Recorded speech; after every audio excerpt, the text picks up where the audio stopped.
Chapter 316 Siege of the Crimson Spire 2. Chapter 316 Siege of the Crimson Spire 2. On the outskirts of the Crimson Spire, there were no more passages and tunnels in the coral. It was just a solid red mass, an unbroken surface of the strange living substance that had devoured the forgotten shore thousands of years ago. Currently, Effie was standing on that surface. Several hundred people were standing beside her, staring at the approaching wave of nightmare creatures with horror and shock. All of them knew what was going to happen once they reached the spire, but even then, the sight of it was terrifying. She was at the center of the front row of these frightened people, supposedly in command of them. With her tall stature and lean, powerful figure, Effie stood out among the rest of the sleepers.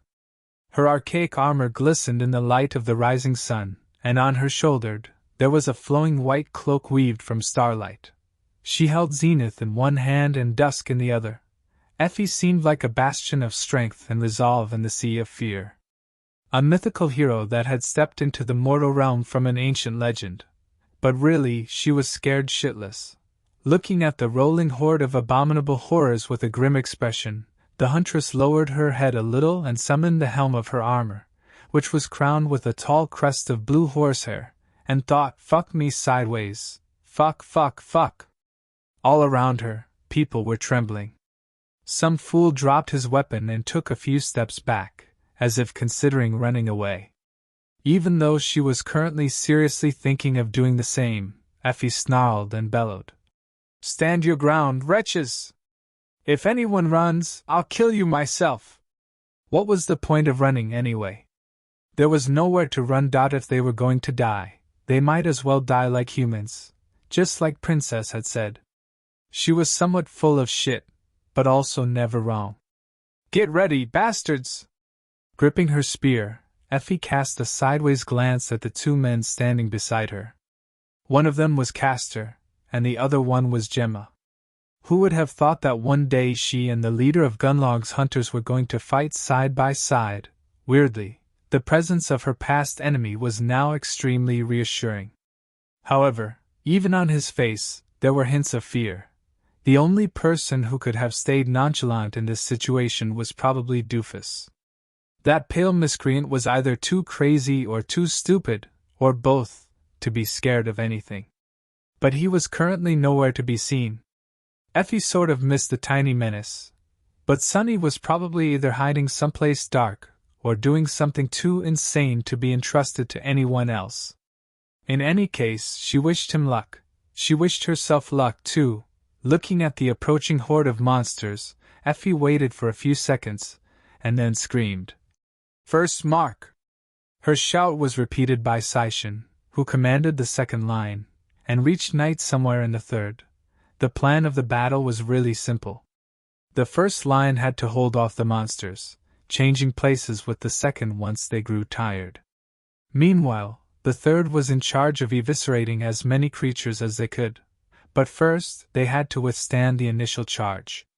Nothing was more important than breaking the momentum of the attacking horde. Somewhere behind her, the enchanting voice of their resident idol gave the command to fire the siege engines. These monstrous machines were constructed by the artisans and were supposed to be able to pierce the armor of the most heavily protected nightmare creatures. As long as they were not fallen, of course.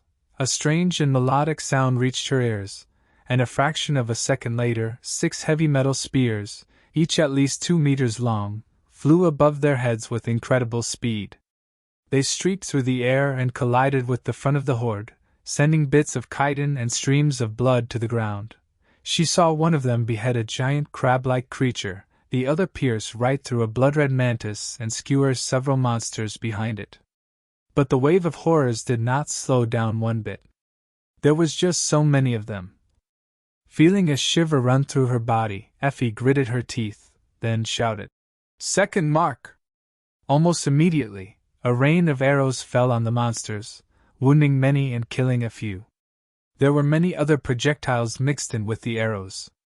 Some sleepers used slings, crossbows, or more exotic projectile weapons. Some used their aspect abilities, which allowed them to create all sorts of sorcerous attacks, like flying blades made of wind, fire, and ice. Some could even create bombs filled with soul essence, which detonated in the midst of advancing horrors and ripped many apart. But still, no reaction. The monsters only seemed to become more frenzied, the fury, madness, and bloodlust in their eyes flashing even brighter. The second rain of arrows fell, and shortly after, 6 more spears shot from makeshift ballistae crashed into the horde. By then, the nightmare creatures were already too close to the front line of humans to change anything. Making a step forward, Effie strained her muscles and threw the zenith shard into the approaching mass of abominations. The beautiful bronze spear shattered the steel carapace of an especially tall creature and pierced its heart. How could it not kill, empowered by the miraculous enchantment of the Crown of Dawn? All of their weapons, and all of their armors, were currently being fed raw power by Changing Star. All around the steel demon, numerous abominations fell, killed in a similar fashion by the memories thrown by the other sleepers. Summoning the spear back, Effie watched as the first row of nightmare creatures fell into a deep ditch that the artisans created just an hour earlier. Those moving behind them simply stepped on the bodies of their fellow abominations and continued moving forward. But finally, the speed of the horde was diminished, if only by a little. Damn T. Brace! That's all she had time to yell before the wave of monsters crashed into the line of humans. Then, the world was consumed by nothing but madness, havoc, and death. Chapter 3:17 Siege of the Crimson Spire 3. Chapter 3:17 Siege of the Crimson Spire 3. Putting her weight behind the dusk shard, Effie leaned into the shield and gritted her teeth. A moment later, a monstrous blow landed on it, strong enough to crush stone into dust. But unlike Sunny's marvelous echo, she was not made out of stone. Instead, Effie was made out of something far more resilient. Arg! Pushing with all her strength, she felt the shockwave of the impact run through her entire body and then dissipate into the ground. Her bones groaned, but held together. Despite the terrible pressure, she held. A moment later, Effie growled and pushed even harder, throwing the carapace centurion that had crashed into her a couple of centimeters back. Simultaneously, her spear shot from behind the shield and pierced the black chitin, sinking deep into the flesh of the monster. She twisted it and severed the creature's spine, then slammed her shoulder into the dusk shard, sending the massive corpse flying off the bronze blade. Just in time. A second later, and the tall bastard would have skewered her with one of its scythes from above. But as soon as the centurion fell to the ground, another abomination was already taking its place, with a terrible salivating maw and furious eyes that burned with madness. Curse it all around Effie, the bodies of humans and nightmare creatures were entangled into an undulating, bleeding, roaring mess. Claws and steel weapons rose and fell, sending streams of blood, splinters of bone, and chunks of flesh to the ground. Screams of fear, pain, and fury mixed with the indescribable howling of the nightmare horde into a cacophonous litany of death. In this split second, she noticed one of her fellow hunters throwing the body of an iron spider that had jumped onto him back with a thunderous strike of his shield, a stone golem biting into someone's head with its terrible jagged fangs. A giant centipede wrapping its long segmented body around a screaming human and sinking its 100 legs into his melting armor. Then, she had no more time to stare. Hold! Hold, you misbegotten waifs! Taking a step forward, she dodged a harrowing slash of a 3-meter-tall mantis-like creature's scythe and brought the edge of her shield on the leg of the abominable thing. The thin limb practically exploded, sending the monster crashing down, right on the blade of her spear, which flew upward and turned the head of the mantis into a red smudge. Before the creature even fell to the ground, Effie had already spun, receiving a rain of blows on her heavy shield. Her spear lashed out from behind it, piercing the body of the attacker through the heart. Blood flower. Effie held her breath and kicked the rotting primate in the chest, sending it flying back before too much of the damned pollen escaped the wound. The body of the blood flower host collided with another monster and exploded into bloody chunks from the force of the impact. You have slain. Noticing a shadow move to her right, Effie turned and thrust her spear forward. But at the last moment, she pulled it back. The point of the bronze blade stopped just a few centimeters away from another human's face. For a fraction of the second, they stared at each other, Effie with confusion, the vaguely familiar young man with belated fear. Then, a massive shadow moved behind him, and the youth's head suddenly separated from his shoulders in a stream of blood, cut off cleanly with one slash of a metal demon's blade. Damn! Effie looked up at the terrible creature. But before she had time to react, something crashed into her from the side, sending a wave of pain through her body. With a grunt, she slid on the bloodied coral and twisted her torso to put Dusk Shard between herself and the attacker. A quick glance let Effie know that her armor was still intact, even if just barely. The point of impact was covered with seething acid, which was biting into the metal, trying to burn through it. Thanks to the enhancement of the Dawn Shard, however, the breastplate remained unscathed. She shifted her weight, preparing to deflect the next attack of the giant centipede. Before Effie could, though, something heavy landed on her back, trying to sink its teeth into her neck. She felt drops of blood streaming to her chest. A furious growl escaped from her mouth. Throwing the Zenith Shard into the maw of the charging centipede and practically severing the body of the creature down its length, she stretched her freed hand back, caught the monster that was trying to bite her head off, and threw it to the ground. The body of the abomination hit with enough force to make the coral crack. Just to make sure that the bastard was dead, she stomped on it with her foot, shattering the head of the damned thing into tiny pieces. But as soon as she did, for more were already around her, their sharp claws and fangs lusting to taste her blood, bringing the Dusk Shard down on one of them, Effie grinned, then twisted and summoned her spear back.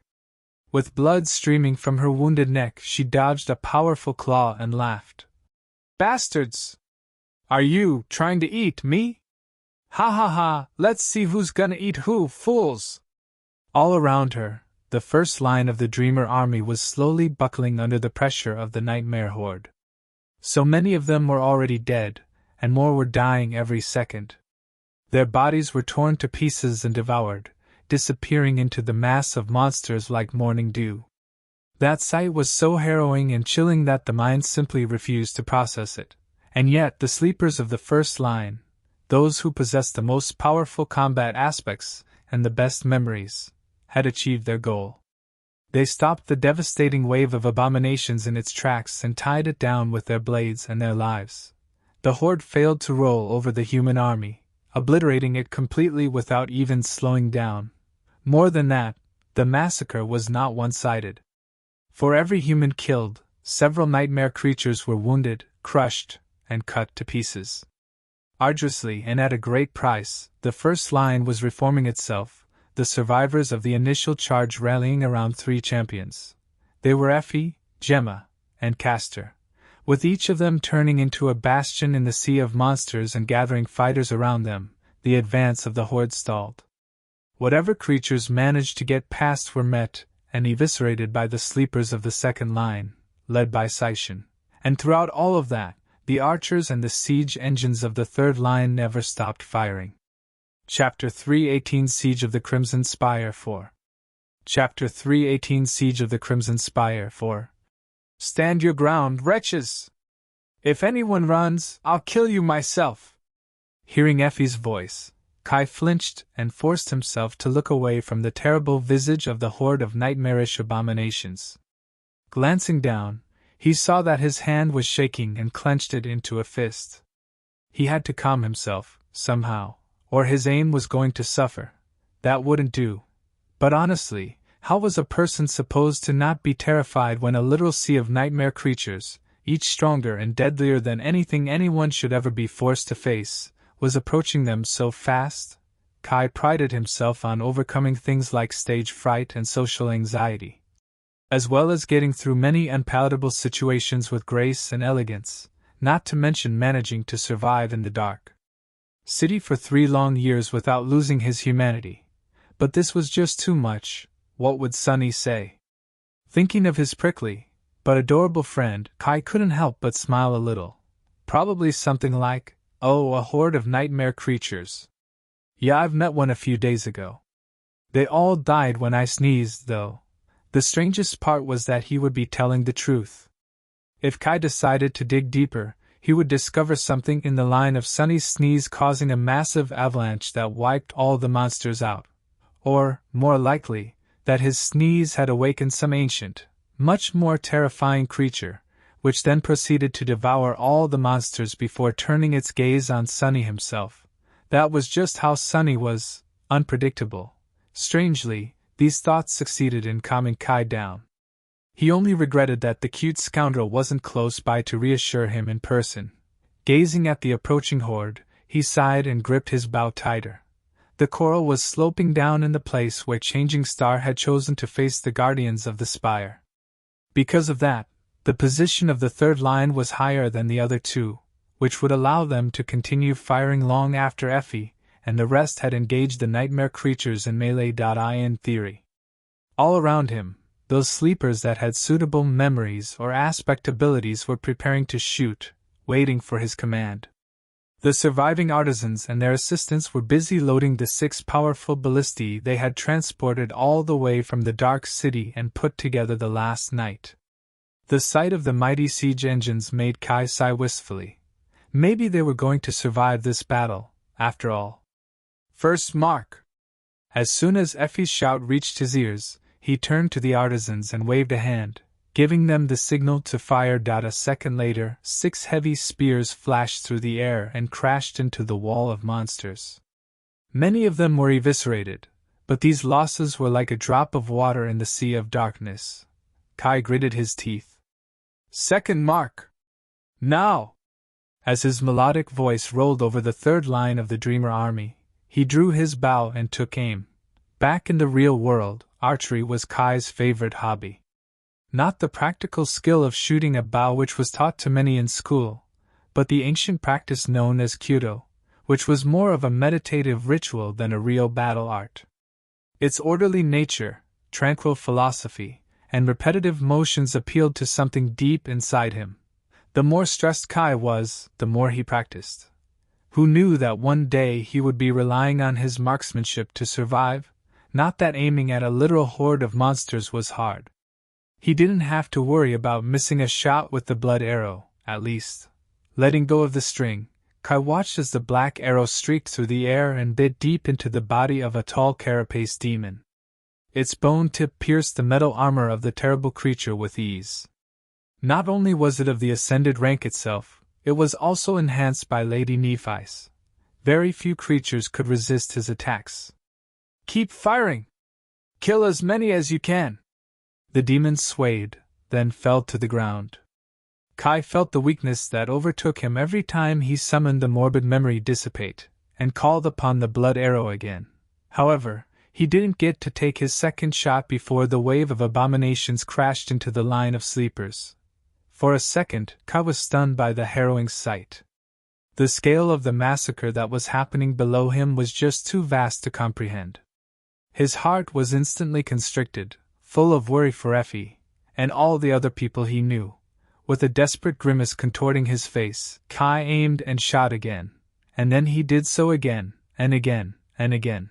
Everyone around him was doing everything in their power to kill as many nightmare creatures as they could. Arrows, magical projectiles, and heavy lances launched by the ballistae rained on the ghastly horde, reaping countless lives. But it was not enough, not nearly enough. Seeing so many people be torn to pieces and devoured while trying to protect him and the other archers, Kai couldn't help but wish that he could do more. If only I could fly up and get a better shot. If only I could get closer. But he couldn't. While others lost themselves in the battle completely, Kai had to keep a cool head. After all, he was responsible for the third line of the Dreamer army. The lives of all these young men and women depended on him. That was why he kept his eyes on the merciless gray sky. Just a few meters above them, almost invisible in the bright light of dawn, a vast net made out of sharp iron wire was drawn above the battlefield. The wire for this net was collected in the labyrinth, from those areas where iron spiders were known to nest. and fashioned into the aerial barrier by the artisans. It was meant to protect them from the terrifying creatures that could fall at any moment from the skies. After all, the Crimson Spire did not only have a terror and a horde of guardians. It also had its messengers. Chapter 319 Siege of the Crimson Spire 5. Chapter 319 Siege of the Crimson Spire 5. Draw your bows! Take aim! Endure! Kai's words were meant to keep the morale of his troops more than they were meant to serve as actual instructions. To tell the truth, he did not have to do much, at least not yet. There were no such things as coordinated volleys when it came to archers. Everyone just had to send one arrow after another into the seething mass of nightmare creatures, as fast as they could. He had to do the same. On the ground near him, several quivers full of arrows waited for their turn. Kai was shooting without a respite, alternating between using the blood arrow and these mundane ones. It took time for the ghastly memory to return to his hands, so he had to use something else in between. A good archer had to be able to fire 12 times in a minute. An excellent one, twice that. Gritting his teeth, Kai drew his bow, took aim, held his breath, and fired. Every movement had to be efficient, quick, and precise. As soon as one shot was done, another one immediately started. Draw, aim, release. Draw, aim, release. Repeat, and repeat, and repeat. In these moments, he had become less of a human and more of a methodical battle machine that ran on all cylinders without stopping even for a moment. He put an arrow in the eye of a terrible abomination that looked like a giant snake made of seaweed and rotting flesh. Another pierced the chest of a massive bestial primate and impaled him on the carapace of a mantis-like creature. The third bit into the neck of the mantis and greedily drank its tainted blood, causing the monster to stumble and fall. Kai felt like he was drowning. Back in the waking world, archers were always portrayed as nimble, graceful warriors, someone who excelled in agility and speed as opposed to brute strength and physical might. They were beautiful maidens, elegant youths, and cunning rogues. Maybe that was why he had been attracted to bowmanship, to begin with. The reality, however, couldn't be further from the truth. It took a lot of strength to pull the string of a combat bow. The draw weight of a good bow was as much as 50 kilograms, on average. 20 times the weight of a sword, and memory bows like his were much more monstrous. They were never meant for mundane humans, so pulling that string every few seconds burned through his stamina in mere minutes. Very soon, Kai's muscles screamed in pain, and his lungs seemed to be on fire. But he couldn't stop. He had to keep shooting, no matter what. Keep at it. Draw, aim. Endure. How could he allow this insignificant pain, this unearned exhaustion to slow him down when out there, below, so many humans were dying in agony to keep the enemy away from the line of archers? Letting loose another arrow, Kai drew in a hoarse breath and glanced up, almost out of habit. However, this time, his gaze lingered on the indifferent gray skies. Then, his eyes widened. At some point, 5 black dots appeared high above the battlefield, flying in an eerily perfect circle above it. A cold chill ran down Kai's back. Messengers! 5 fallen monsters were observing the massacre that was happening below them with vile indifference. Even though he could not see their harrowing shapes too well, Kai could somehow feel their gaze. Why aren't they attacking? As if to answer his question, a smaller dot appeared from the clouds and fell down through the circle created by the messengers. And then another. And another. Just a second later, countless nightmare creatures poured from the gray skies and dove down, swiftly approaching the ground. There were so many of them that their mass resembles a swirling black column of a colossal tornado. Kai trembled. His face paled. However, he did not allow fear to prevent him from fulfilling his duty. Skyward squads! Aim high! At this point, about half of the sleepers in the third line were supposed to switch their attention and repel the aerial threat. However, engrossed in the battle that was happening below, most of them didn't hear or understand his words. Kai grimaced. And then, his clear, enchanting voice rolled over the entire battlefield once again, this time easily piercing through the clangor and havoc of the terrible strife. Skyward! Squads! Aim high! This was the voice he had used to sing the most difficult notes in front of hundreds of thousands of people. Only the dead could not hear it. Brought back to reality by his voice, the archers quickly aimed at the sky. Just in time, Kai let the blood arrow loose, then saw it fly upward and hit one of the winged abominations in the chest. The monster convulsed and dropped vertically down, hitting the sharp wires of the iron net with a sickening sound. A tremor ran through the entire net, and drops of black blood fell to the ground. Stretching his hand to grab a mundane arrow, Kai had a moment to take in the sight of the descending swarm. For a moment, his heart was squeezed by despair. There were so many of the flying nightmare creatures that it was impossible to count them all. Among the swarm of horrors, there were the giant locusts he had fought before, massive abominations with hungry maws and bat-like wings, repulsive birds with fleshy tentacles growing from beneath their pale feathers, and many more. Horrors he had never seen and could have never imagined, and above them, 5 black dots continued to circle in the sky. Putting the arrow on the string of his bow, Kai banished fear and doubt from his heart and drew it. Then, he aimed at the closest of the abominations and willed it to die. A moment later, his arrow hit the creature right in the eye. Most of the archers around him had already switched their targets. Only the siege engine crews and those with abilities and memories unsuitable for firing upward continued to pelt the nightmare horde with deadly projectiles. The quickest of the descending monsters were eviscerated, and soon, a rain of corpses fell on the iron net. But a few lucky ones had avoided the arrows and dove down to devour the humans who stood on the ground. Kai held his breath when the first of them hit the iron wires at full speed. What if the net broke? But it did not, at least for now. The artisans had done their job well. Instead, the creature was instantly sliced apart, its body disintegrating into a rain of blood and strangely symmetrical chunks of flesh. The sight of it was morbidly fascinating. Thank gods. Reaching for another arrow, Kai found nothing but emptiness. Looking down in confusion, he saw that his quivers were empty. Have I used so many? Before he had time to process that thought, however, someone had already thrown 2 fresh quivers on the ground in front of him.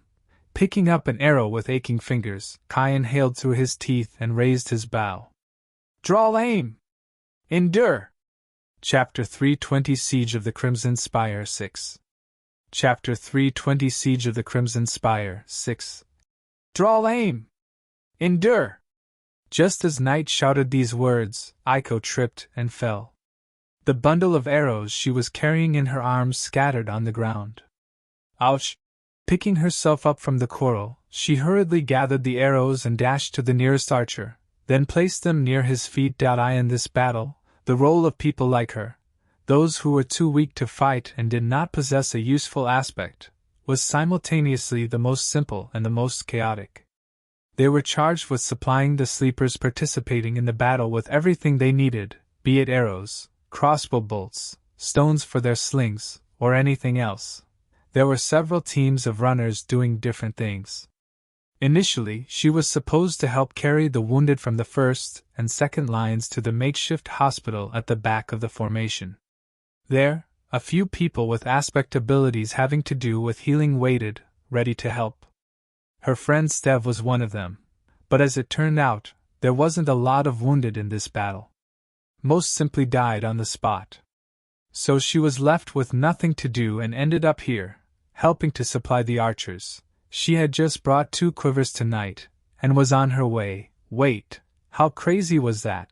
Trying to catch her breath, Aiko glanced around and shivered. Crazy, this is crazy. The scene in front of her was just too bizarre to be true. Several hundred sleepers were besieged by a horde of nightmare creatures on the ground, with another falling on them from above. All that in front of an ugly, endless tower of crimson coral. Surely, she was dreaming. Of course you are. This is the dream realm, you dimwit. And yet, the weirdest thing of all was that she was stuck in all this craziness with none other than Night from Nightingale, the breathtakingly beautiful idol whose posters hung on the walls of most girls her age back home.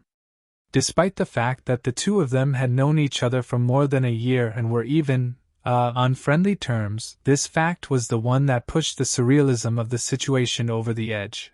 This was exactly the kind of weird dream a teenage girl like her would have.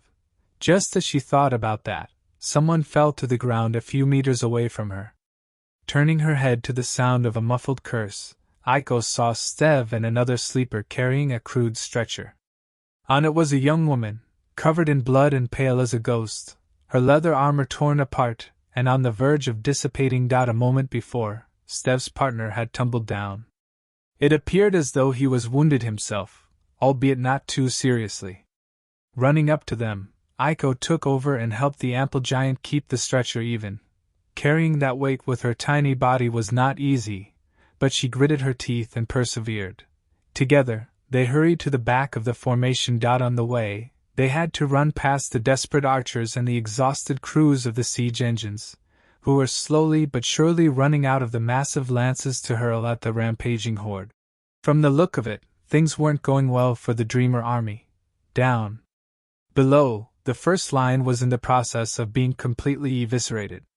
3 islands of resistance still persisted in the sea of monsters, but Aiko didn't know how much longer those poor people would be able to hold. The second line was now entangled with the nightmare creatures, too.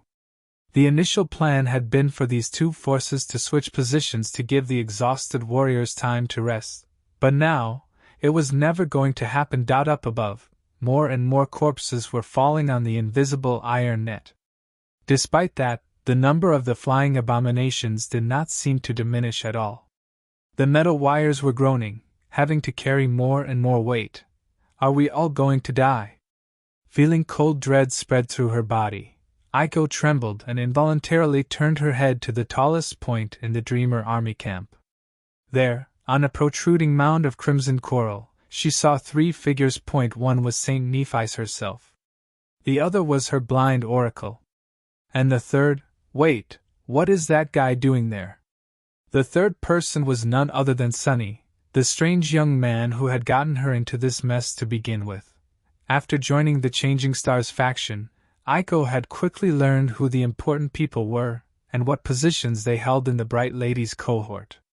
Everyone's role was clear and easy to understand, except for Sunny. What role that pale youth played was entirely unclear. People seemed to consider him a member of Lady Nephis' cohort, but Sunny himself always insisted that he was not. He was thought to be a competent fighter, but actually, no one had really seen him fight. Most people just knew him for his tendency to keep to himself, ridiculous bragging, and carefree attitude. They simultaneously respected him for being Changing Stars scout and considered him mostly harmless. However, Aiko did not think that Sunny was harmless. She had seen him appear from the shadows and kill the guard who had been strangling her with one relaxed move, as though getting rid of an insect. In her mind, Sunny was very mysterious. He was a wild card. Seeing him with Lady Nephis now, she suddenly felt a tiny bit of hope. Maybe Changing Star had a plan. Maybe they were going to survive, after all. Aiko! Move your short legs faster, will you? Frowning at Stev's remark, she looked at the ground and concentrated on not slowing her giant friend down. Soon, they reached the hospital and placed the stretcher on the makeshift table. Stev dashed to retrieve his tools, but it was too late. The young girl on the stretcher was already dead. Aiko remained motionless for a bit, staring at the ground. After a while, Stev cautiously touched her on the shoulder. Hey, are you okay, Shorty? She wiped her face, then nodded. Yeah. I'm fine. Gotta run, though. Those arrows aren't going to carry themselves. Stev lingered for a bit, then tried to smile. All right. Stay safe. She smiled and nodded again. Yeah. You stay safe, too. With that, Aiko turned around and ran out of the tent. Outside, the battle was only growing more ferocious. Chapter 321 Siege of the Crimson Spire 7. Chapter 321 Siege of the Crimson Spire 7. Sunny stood at the peak of a tall coral mound, observing the battle that raged below. There was a slight frown on his face, but his eyes were calm. The Dreamer army was besieged from two sides. One horde of abominations was slowly devouring its front line, while another had descended on them from above, stalled for now by the vast net of sharp iron wires. It was like a scene from a fever nightmare.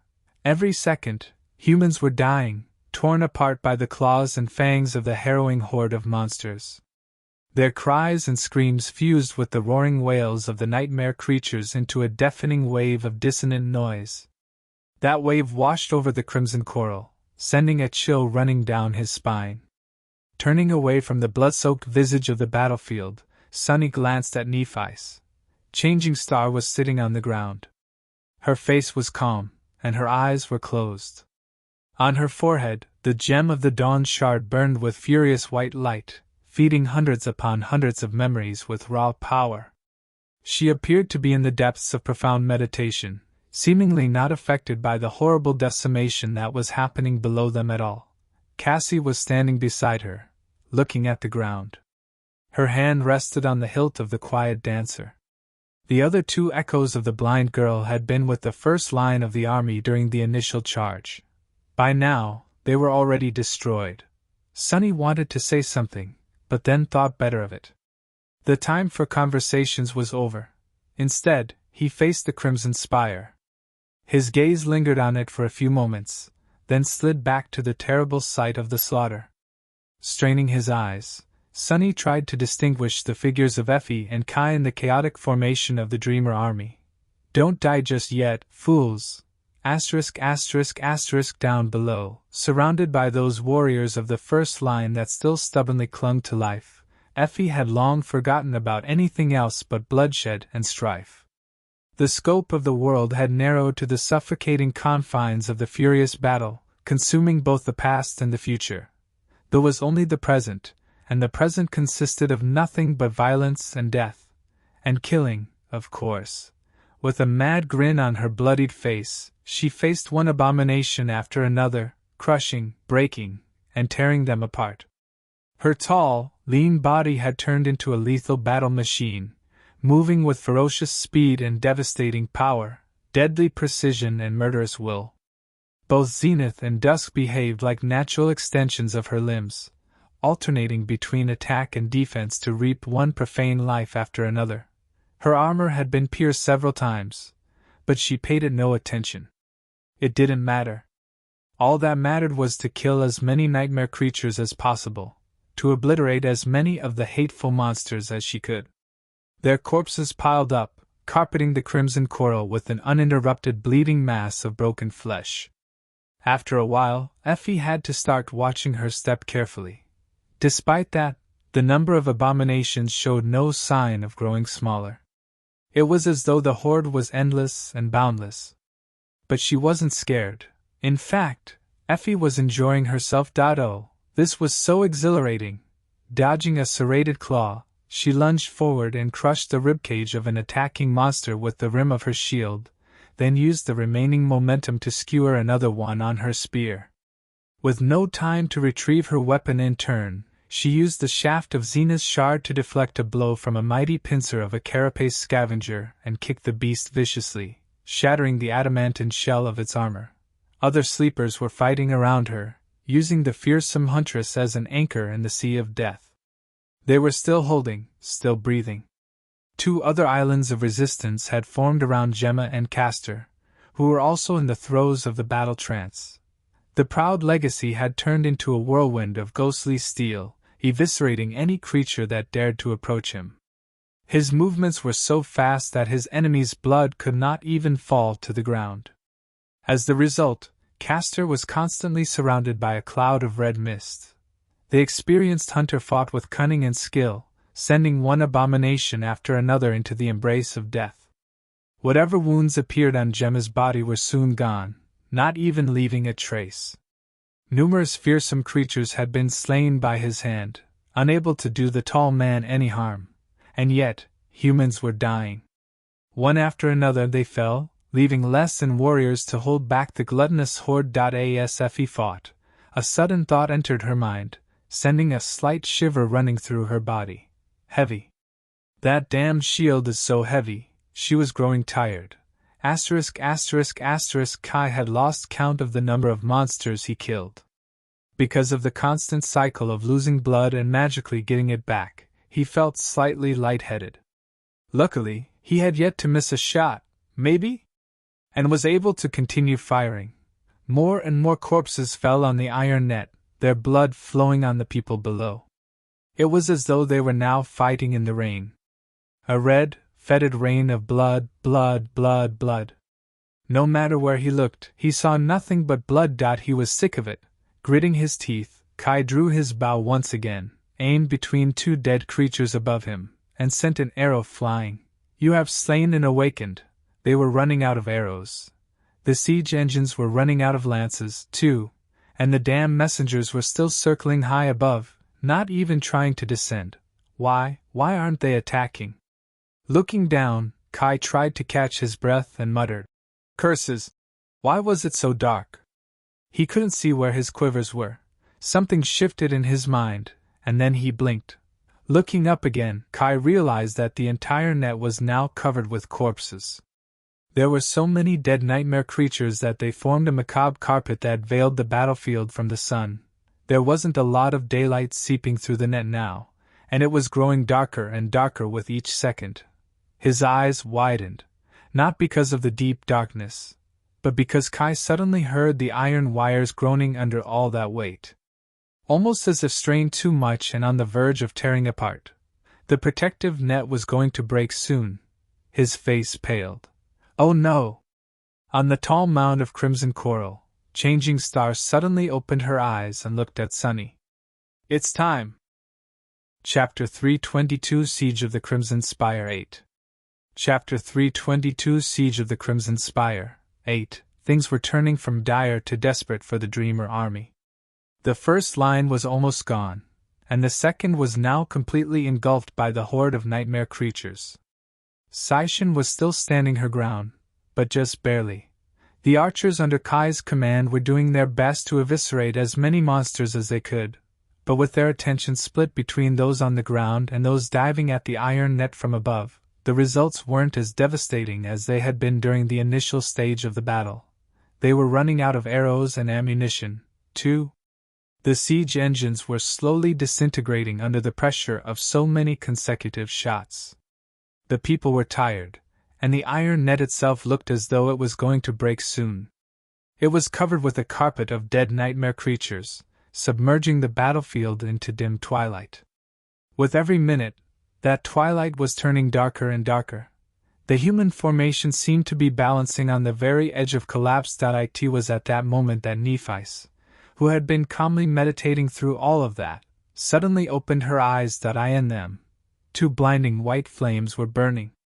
Her pale face became illuminated by this radiance, like that of a merciless celestial creature.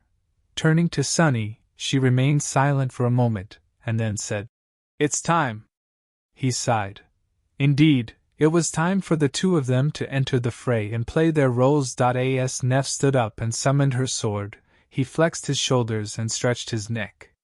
The midnight shard, however, remained hidden in the depths of the shadow core. Sunny glanced at Cassie, hesitated for a few seconds, and then smiled. "Hey, Cass. I'll see you on the other side, I guess." She lingered for a bit, then nodded slowly and turned away. "Don't die," he sighed. "That's my cue, I guess." Together, he and Nephis walked over to the edge of the coral mound and jumped down, leaving the blind girl standing alone on its top. Softly landing on the ground, Sunny waved to Neff and said in an even tone, "I'll go first. Good luck." With that, he turned in the direction of the battlefield and inhaled deeply. In front of him, the desperately fighting Dreamer army was intertwined with the nightmare horde in the darkness cast by the groaning net of iron wires. The whole battlefield had turned into a realm of blood, death, and shadow. The more corpses piled on the net, the deeper and darker the shadows became. This was Sunny's territory now. Stepping into the darkness, he suddenly became almost invisible. The shadows embraced him as one of their own, hiding his figure and movements. Veiled in their embrace, he steeled his will and dashed toward the battlefield. Moving forward, Sunny ran past the tent of the makeshift hospital where a group of people was supposed to be desperately trying to save those lucky few who had managed to receive a non-lethal wound. Right now, however, the tent was partially toppled and engulfed in chaos. One of the flying nightmare creatures had somehow managed to squeeze under the net, and was now wreaking havoc inside of it, its black body pierced by several arrows, but still full of deadly power. Freebevil.cm. Sunny moved past it without looking back. Stepping through the deepest, darkest shadows, he ran past the line of siege engines and noticed the small figure of Aiko helping an exhausted artisan load one last spear into position. The steel lance was clearly too heavy for the delicate girl, but she was pushing it up with stubborn determination. Then, he was between the rows of archers. These people were continuing to fire, desperately trying to find clear spots between the numerous corpses piled on top of the trembling iron net. He saw Kai looking around with a lost look on his face. Sunny wanted to stop and reassure his friend, but couldn't. Sliding between these people without being noticed, he left the third line and dashed toward the second. Here, his task of remaining unseen became much harder. The second line had lost almost all pretense of order, but remained unbroken. With the warriors under Effie's command still taking the brunt of the horde and withstanding its pressure, Saishin had managed to prevent any abominations from reaching the archers. At least for now. Dodging the defending humans and the attacking monsters, Sunny entered the crucible of battle. He wasn't here to fight, however. His goal was still ahead. Moving unseen, he evaded several vicious skirmishes. Somewhere along the way, he noticed Saishin herself. The beautiful woman was fighting with darkly fascinating grace. The sunlight shard rose and fell, guided by her slender hand. The amount of power delivered by these strikes, however, was nothing short of terrifying. Every time the war hammer stroke, a nightmare creature was broken apart, with bits of chitting, bone, and streams of blood flying into the air. It was still not enough, though. After another blow, a menacing figure of a carapace scavenger suddenly grasped the memory in its powerful pincer, and tore it away from Saishin's hand. In the next moment, a subtle change happened to the body of the graceful handmaiden. It seemed as though she grew taller, her limbs elongating, her spine twisting. Her smooth gray skin became like that of a shark, and her eyes rolled back, revealing a second pair of pupils, these ones vertical and surrounded by a sea of red dots. Saishin's jaw unhinged, revealing several rows of terrible fangs. Dashing forward, she easily broke the carapace of the nightmare creature with her bare fist. A fraction of a second later, her jaws closed on the joint of the pincer, piercing the chitin, and tore the entire limb apart. Leaving that disturbing scene behind, Sunny moved into another layer of shadows and ran toward the first line. There, the mass of abominations and surviving humans was almost impenetrable. And yet he had to pierce it. Drawing in a deep breath, Sunny dove into the sea of nightmare creatures. Moving between the endless horde of monsters like a dancer, he dodged and avoided their chaotically moving bodies, keeping to the shadows. If he was noticed, he was going to be torn apart in mere seconds. If he slowed down, he was going to be crushed and obliterated. Like a shadow, Sunny slid between them. A few times, he had to quickly dash beneath an especially tall abomination or jump over another. For a few seconds, he even ran on top of these horrible monsters, jumping from the shoulder of one to the carapace of another, and then back to the bloodied, slippery ground. On his way, he saw Effie. The huntress had either lost or dismissed her shield, and was now spinning her spear and using it to deliver both piercing and slashing attacks, drawing wide arcs in the air with its bronze blade. Her body was covered in blood and her armor was broken and shattered, but on her face there was a wide, joyful grin. Leaving it all behind, Sunny moved deeper into the horde of monsters. A few times he thought that he would be noticed. But in the end, the shadows had kept him safe, and after a while, an eternity, maybe, he finally broke free of the endless mass of nightmare creatures. Now, There was nothing in front of him but the wide expanse of the cursed black water, and the mass of the crimson spire stretching endlessly into the skies. Chapter 323 Siege of the Crimson Spire 9.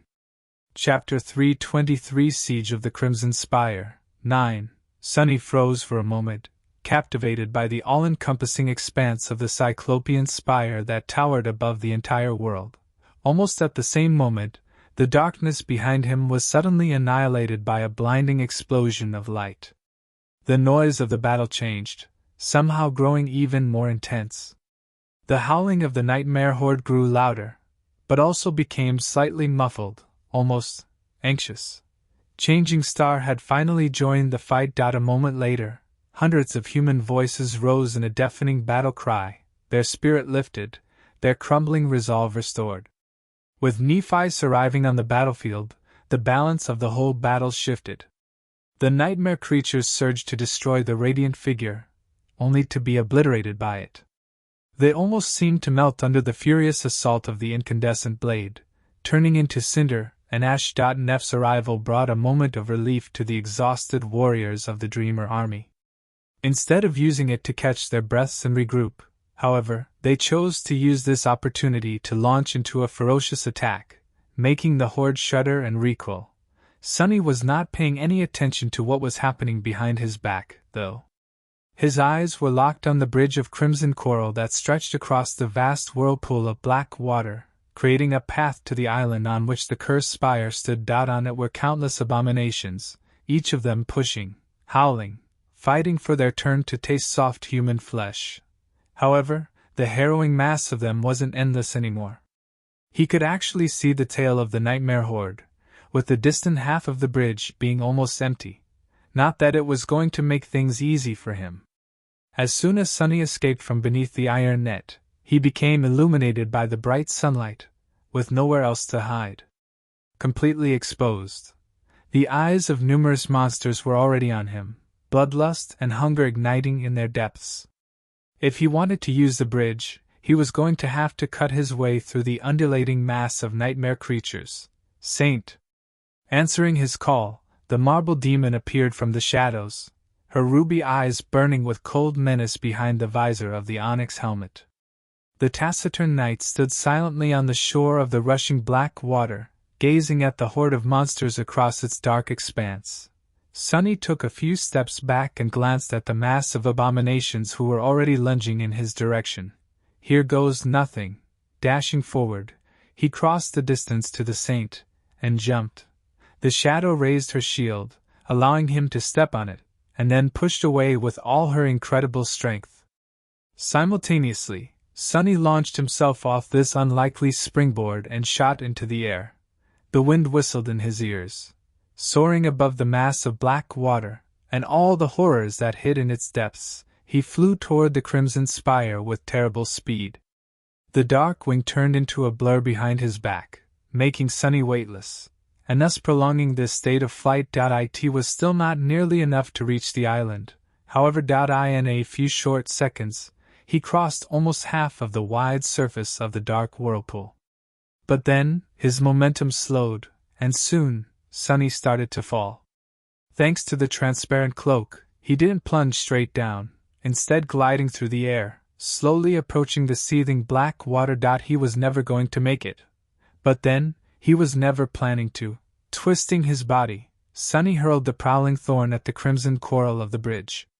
As soon as the heavy kunai bit into it, he forcefully pulled on the invisible string, changing the direction of his flight. A few seconds later, Sunny landed on the bridge in a roll and jumped to his feet. Behind him, the tail end of the nightmare horde was still oblivious to his presence. In front of him was a clear path to the crimson spire. Dismissing the dark wing and summoning Shadow Saint back into his core, Sunny ran forward without wasting even a moment to look back. Soon, the crimson spire eclipsed the whole sky. It seemed as though the world suddenly made a 90-degree turn, the ground itself becoming vertical instead of horizontal. Even craning his neck, Sunny couldn't see the top of the ominous tower anymore. It was as if the dream realm was like a box, and he had reached one of its walls. The edge of reality itself. Throwing all unnecessary thoughts out of his head, Sunny rushed toward the spire. His goal was almost in sight. 7 severed heads, guarding 7 locks. This was what Cassie had told them a year ago, at the start of this cursed journey. Somewhere at the base of the Crimson Spire, there was a place where one could insert 7 keys into 7 locks to seal the curse of the all-consuming darkness underground once more, thus restoring the oath of the ancient heroes. Shard Memories had given Changing S-Star's cohort these keys, and now, Sunny held all of them in his soul. He just had to find the locks, and very soon, he did, hidden behind a tall mound of crimson coral. A vast expanse of flat surface led all the way to the walls of the corrupted spire. On it, arranged in a wide semicircle, 7 giant heads stared away from Sunny. Despite the fact that they were facing the other way, he recognized them immediately. These were the stolen heads of the 7 colossal statues that stood across the desolate hell of the Forgotten Shore, ones that had been torn off their shoulders by the Crimson Terror thousands of years ago, and then brought here, to lay at the base of its citadel for all eternity. The Lord, the Priestess, the Knight, the Hunter, the Builder, the Slayer, and the Stranger. Their gazes were aimed at the gargantuan gates of the spire, and there, on those gates, the image of 7 shining stars was engraved into the ancient stone. Each star had a dark keyhole in its radiant center. Chapter 324 Siege of the Crimson Spire 10. Chapter 324 Siege of the Crimson Spire 10. Summoning Saint to stand side by side with him once again, Sunny glanced at the gates of the spire, grimaced, and jumped down from the mound of coral. I don't like this at all. Out there on the island, it was quiet. Too quiet, even though all the nightmare creatures were now behind him, slowly devouring the Dreamer army. The open space pierced by the gazes of the severed heads of stone colossus was too ominous and foreboding to not spell trouble. But Sunny was done being afraid a long time ago. You fear me, instead. Walking forward, he passed between the giant heads and entered the empty space in front of the Cyclopean gates. Feeling as though someone was staring at his back, Sunny shivered and approached the 7 locks. Halfway to the gates, he stopped, hesitated for a moment, and then looked back, at stone heads. This was the first time he saw the faces of the 7 heroes. The face of the Lord was noble and dignified, the face of the Priestess, beautiful and gentle. The Slayer was arrogant and cold, her lips twisted in a crooked grin. The Stranger wore a helmet, darkness nesting in the crack of its visor. People. They were just people. Turning away, Sunny sighed, then shook his head in dejection. I won't judge you for what you have done. But I hope, that we will be able to do better. With that, he took another step forward, and froze. Something had changed on the stretch of land between him and the gates of the Crimson Spire. A cold wind suddenly howled, throwing bits of coral into the air. Those pieces did not fall down. Instead, more and more of the crimson shards flew up, slowly forming into 7 twisted silhouettes. Sunny cursed and outstretched his hand, summoning the midnight shard into it. A few seconds later, 7 golems of crimson coral stood in front of him and Saint, blocking the path to the star sigil. He recognized their shapes. The armored figure of the knight. The slender figure of the Slayer. The graceful figure of the Priestess. Vile, corrupted facsimiles of the 7 heroes slowly moved, raising their weapons to point at him. Their movements were crude and inhuman, but radiated a sense of terrible, profane power. Despite their outward appearance, he felt that these creatures were desecrating the memory of the ancient heroes instead of manifesting it. Sunny grinned and walked toward the coral golems, the blade of his sword pointed downward. 7 of you? Do you really think this will be enough to stop me? His dark eyes gleamed, turning cold and ruthless. Well then, fools, come and get me! With that, he dashed forward and raised the midnight shard. Before Sunny could strike, however, the Stranger appeared in front of him as though out of nowhere, and put his round shield in the path of the austere Tachi. Hitting it felt like hitting a mountain. Sunny's eyes widened. Fast, a fraction of a second later, he noticed the beak of a war hammer flying toward his temple with terrible speed. Gritting his teeth, Sunny shifted and blocked it with the blade of the midnight shard. As a painful shockwave rolled through his body, he was thrown backward and slid on the red coral, then groaned and spat a mouthful of blood. Damn it! How are they so strong?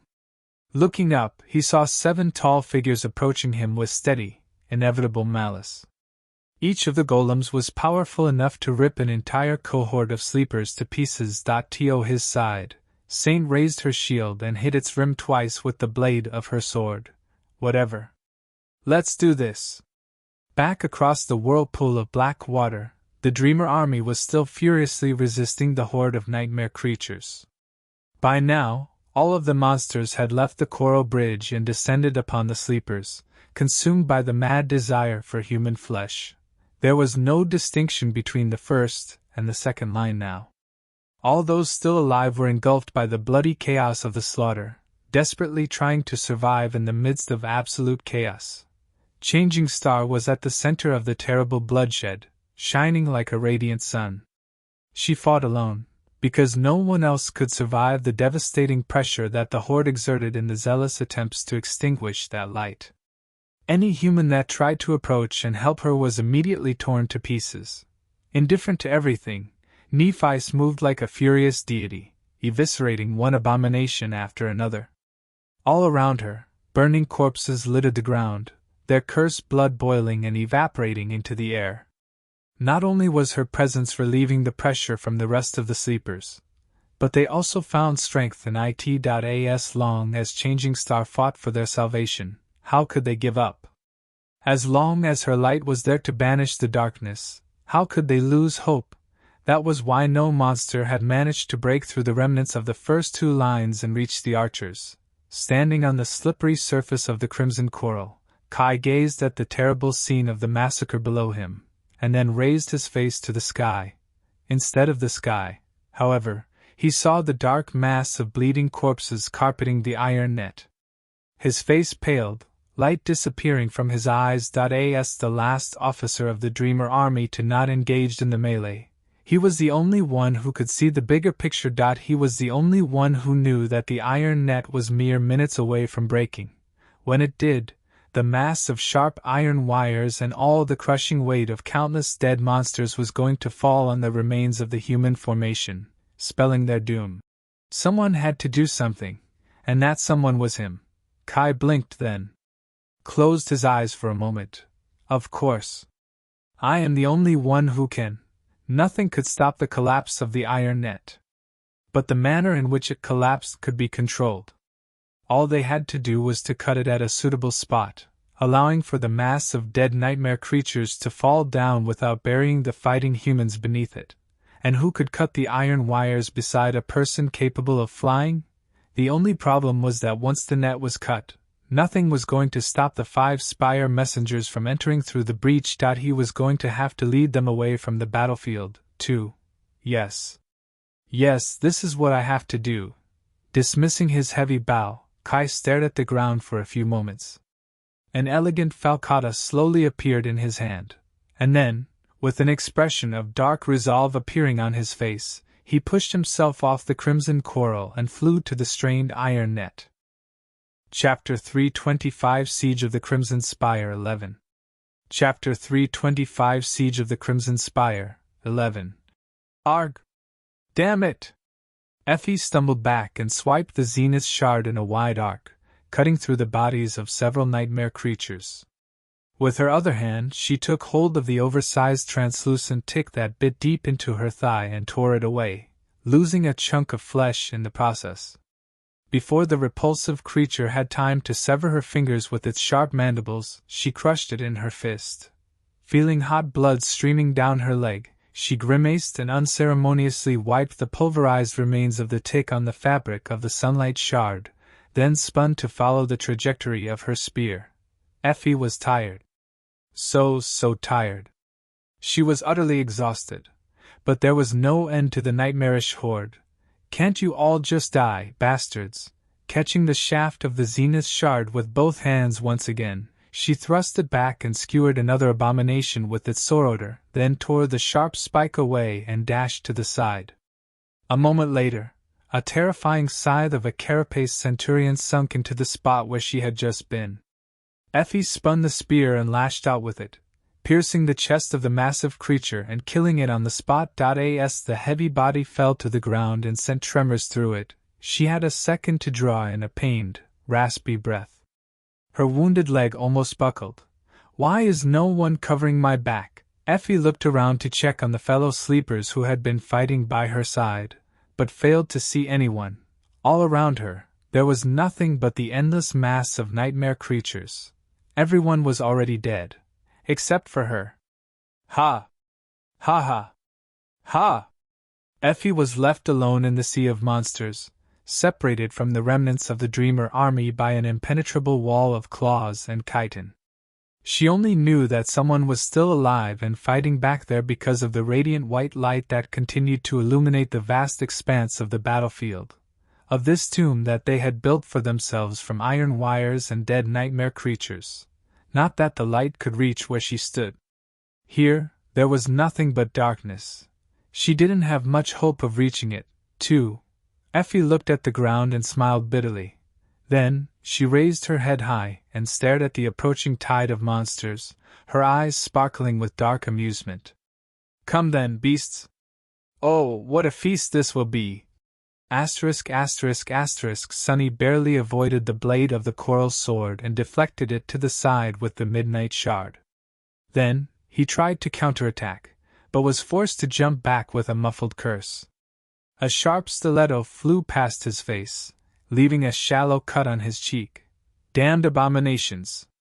Currently, he was facing against 3 golems at the same time. The knight, the slayer, and the priestess were trying to surround him. They moved with terrifying speed and possessed enough power to obliterate a sleeper with laughable ease. Luckily, Sunny was not just any sleeper.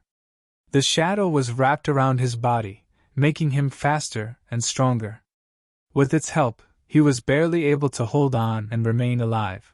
For now, some distance away from him, Saint was facing off against the stranger, the builder, and the hunter.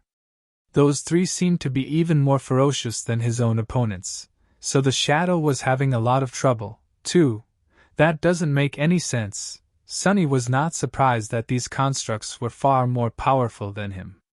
But Saint was an awakened demon, and one of the most dangerous nightmare creatures of her rank he had ever seen, no less. And yet, she was barely able to remain in one piece. Good thing that the Lord had yet to join the fight. The 7th golem stood motionlessly some distance away, as though uninterested in the fight. Because of how fast his enemies were, and their numerical advantage, Sunny had to summon the Moonlight Shard as well. Now, he was holding the tachi in one hand and the stiletto in the other. This wasn't what he was used to and made his offense weaker, but allowed him to bolster his defense. This was one of the reasons why Sunny was still alive. Suddenly, a blast of light hammered into his eyes, making him stagger and blinding him for a few short moments. In the next second, the priestess lunged at him. She wielded no weapons, but her coral hands were deadly enough to serve as a pair of them. Trusting the shadow sense, Sunny dodged and brought the midnight shard down, hoping to catch the golem. His second hand moved, blocking a strike of the slayer. Just as before, the impact almost shattered the bones in his wrist and sent Sunny reeling. He had successfully resisted the attack and bought himself enough time to regain his vision, only to be faced with the furious threat of another assault, this one coming from the night. Saint wasn't having any more luck. Her shield had been caught by the beak of the builder's warhammer and pulled down, which gave the hunter an opportunity to thrust his spear into the breach in her defense. At the same time, the stranger was preparing to attack her from behind. This can't go on much longer, think. Sunny felt as though he was missing some crucial fact about this arduous, lethal fight. He had to solve it before the last golem joined in. Twisting his body to deflect the incoming strike, he frowned. Why had the Lord not attacked? There was something about it. Suddenly, Sunny's eyes narrowed. Can it be? The golems were created in the image of the ancient heroes, and even wielded the same weapons. He had managed to resist his attackers for so long partially because he was intimately acquainted with their armaments. After all, he held the Midnight and Moonlight Shard in his hands. If their weapons were the same as his shard memories, just made out of crimson coral, was it the same for the Lard? Did the Crimson Terror create its own equivalent of the Crown of Dawn, and was it currently feeding the 7 golems with power? The Lord was standing alone, seemingly indifferent to the battle that was happening in front of him. Just like Nephi sat away from the battlefield at the start of the siege, the gem of the Dawn Shard burning brightly on her forehead. If the 7th golem was doing to the other 6 what Changing Star had been doing for the Dreamer army, then Sunny still had a chance. Chapter 326 Siege of the Crimson Spire 12. Chapter 326 Siege of the Crimson Spire 12. Glancing at the graceful figure of Saint, Sunny gritted his teeth and made a difficult decision. He had no choice but to do it. Too much depended on his success. A moment later, he feinted an attack and jumped back at the last moment, disengaging from the 3 menacing coral golems instead. At the same time, he sent the shadow a mental command. The taciturn demon froze for a fraction of a second, as though hesitating. But in the end, she did not. Abandoning the measured cadence of her flawless technique, Saint allowed the spear of the hunter to strike her in the chest. The force of that vicious attack was so immense that her onyx armor shattered, allowing the tip of the spear to bite deep into her stone-like flesh. Soon, a stream of ruby dust flowed out of the wound, painting the broken cuirass red. But the shadow did not pay it any attention. Catching the shaft of the spear with her shield hand, she twisted her torso and flung the towering coral golem away. And then, she suddenly dashed to the side. Before the terrible creatures could understand what was happening, she closed the distance and descended upon the 3 abominations attacking Sunny. Even though her attack was swift unexpected, they managed to react to it at the last moment.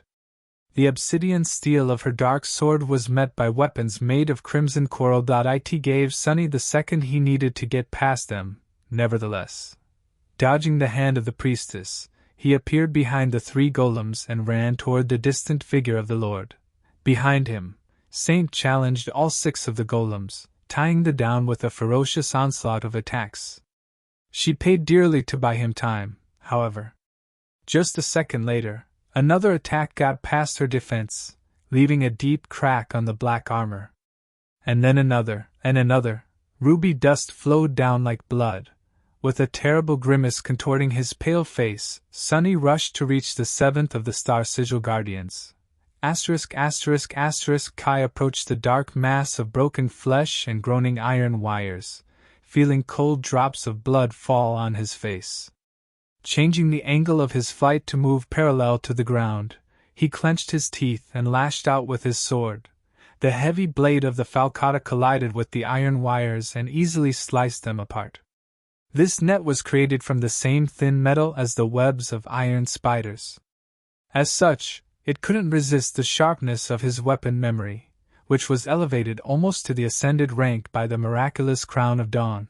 His hand, however, wasn't as strong. Even with his core brimming with soul essence, Kai was still just a sleeper. As soon as he struck the net, a sharp pain pierced his wrist. He screamed, but did not let the sword fall from his hand.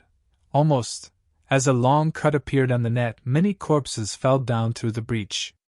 Kai had chosen the target for his attack carefully, making sure that the rain of dead nightmare creatures would fall on the empty stretch of crimson coral between the largely intact line of archers and the remnants of the vanguard, which was embroiled in horrifying melee.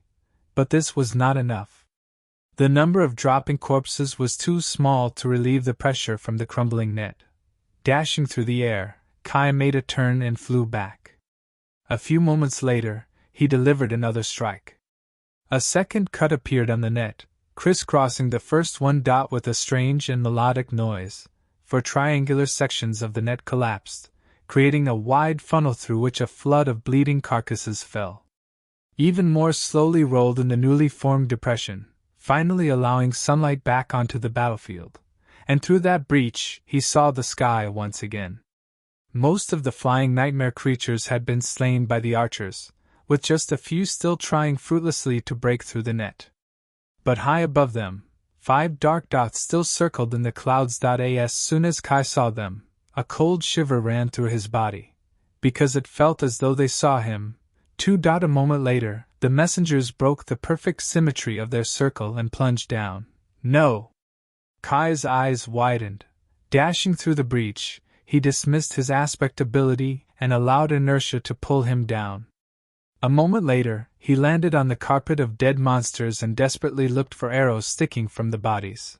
Tearing 1, 2, 3, 5 of them from the flesh of the nightmare creatures, he simultaneously summoned his bow. He would have gathered more, but there was no more time. As soon as his bow weaved itself from sparks of light, Kai pushed himself off the carpet of carcasses and shot upward. Then he looked up. The 5 terrifying spire messengers were descending upon him, wind whistling through their gruesome black feathers. Hunger and madness were burning in their eyes. For some reason, it felt as though the heavens themselves were falling on him. Flying toward the fallen monsters, Kai desperately drew his bow and sent an arrow in their direction, then 2, 3, 4, and finally 5. At that point, the messengers were close enough to see every detail of their repulsive pale bodies. The arrows Kai shot were mundane ones, and thus unable to do much damage to these harrowing abominations, unless aimed perfectly by a master of the bow. All 5 struck the base of one of the messenger's wings, damaging it enough to send the vile creature crashing down, out of control. Kai dodged to the side, missing the second one by just a few meters.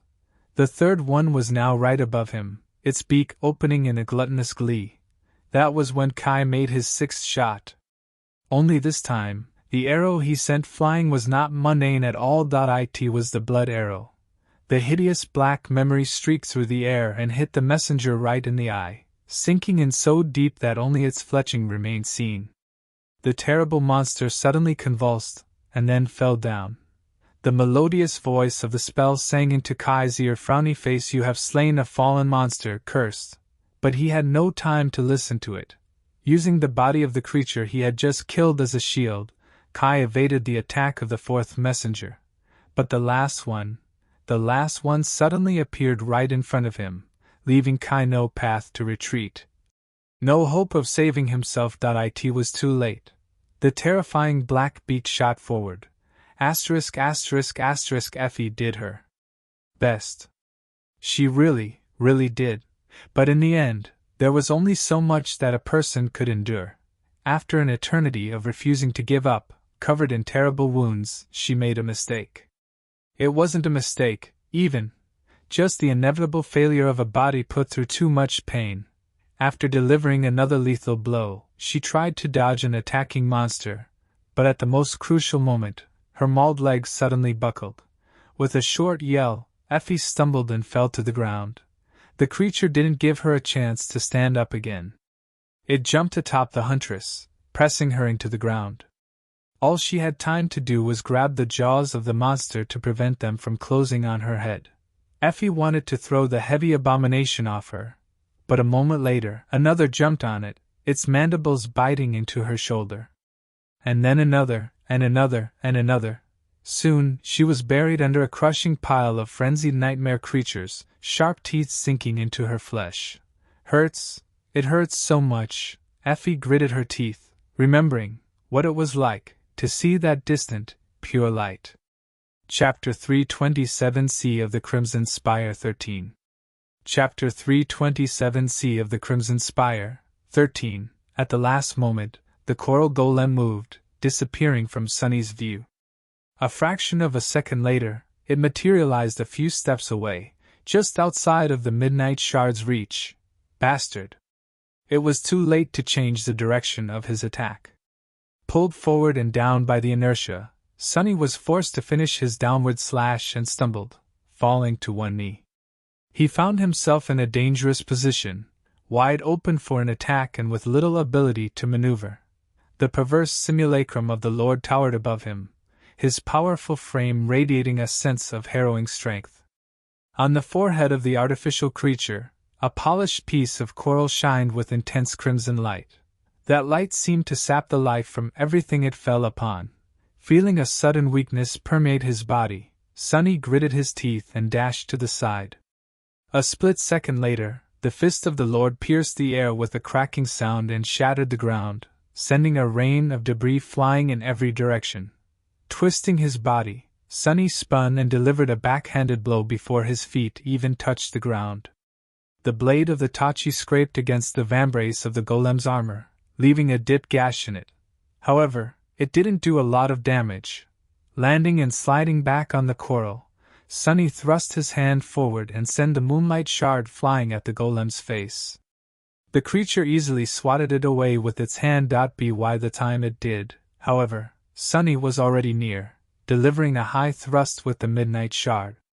As soon as the Lord moved to deflect the austere blade, he changed the direction of his attack and turned it into a vicious horizontal cut.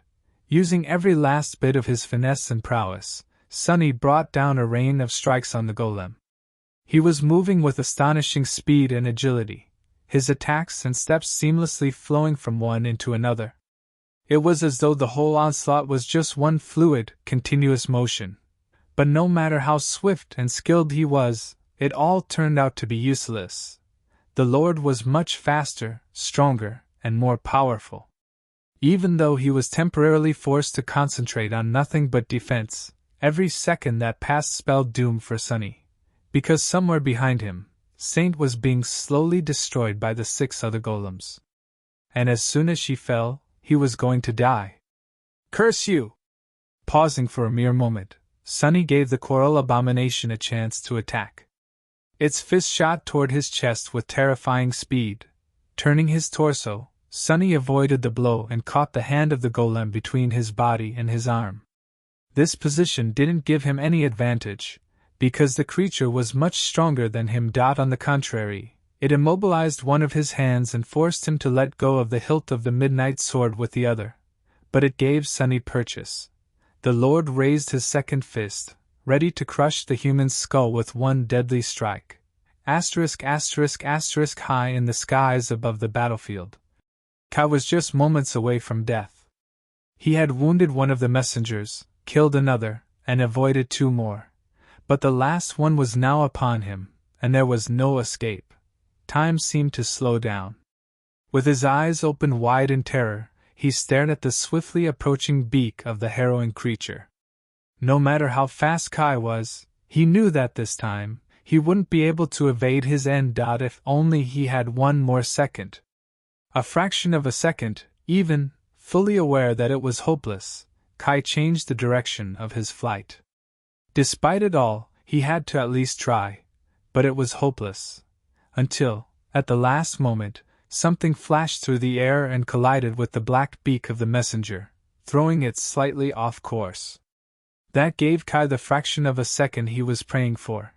Twisting his body, he allowed the beak to pass mere centimeters away from it, crashed into the side of the messenger and bounced off of it, then stumbled away through the clouds. A slender, graceful rapier suddenly appeared by his side and then circled around him, cutting a stray black locust in half. With its pommel facing Kai and its tip aimed at anyone who would dare to attack him, the quiet dancer glided through the air, forming a defensive sphere of sharp steel around the young man. Despite its inanimate nature, the flying rapier somehow managed to convey the feeling of mean, arrogant, and bad-tempered protectiveness. Staring at the elegant echo, Kai couldn't help but smile. "Thank you, Cassie." On the blood-soaked battlefield, a small hill of monsters was moving and shifting, every horrifying creature in it lusting to taste the flesh of the person buried beneath. It seemed as though there was no hope. But what was hope? Hope was something that Effie had abandoned long ago. She didn't need it. All she needed was a roof over her head, delicious food on her plate, and the thrill of the hunt. The indescribable pleasure of being healthy, strong, and living. With a tiny bit of misguided pride mixed in to spice things up. He wasn't willing to die yet, not like this, not without giving it one last fight. Suddenly, a muffled sound resounded from under the hill of monsters. It was a furious growl, full of rage, defiance, and a desperate will to survive. A moment later, the hill shuddered, and then exploded, bodies of nightmare creatures flying away and rolling on the ground. Straining her muscles to the point where it felt like they were about to explode, and then past that, Effie pushed the incredible weight away with her mighty shoulders and emerged from the seething mass of abominations. She was still holding the jaws of the first creature to jump on her with her bleeding hands. With a ruthless motion, she tore them apart and threw the broken body aside. Her fist flashed through the air, crushing someone's skull. Effie had lost the zenith shard somewhere, but it didn't matter anymore. With a bestial growl, she spun and fought, killing one monster after another with her bare hands. She was not going to surrender. She was not going to back down. She was not going to. After a while, no one was there to attack her anymore. Effie didn't know why. To be honest, by then, she couldn't see much. Her vision was blurry, and slowly growing dark. Met with the lack of resistance, she staggered and fell to her knees. She tried to draw in a breath, but something was blocking her throat, and something was wrong with her lungs. She couldn't. This is the end, I guess. Through the blurry dark fog, Effie suddenly saw a radiant figure approach. She smiled. Is that you, Princess? I hate to admit it, but I don't think I can. It was getting hard to form thoughts. Effie sighed, then closed her eyes, ready to give in to the comfort of oblivion.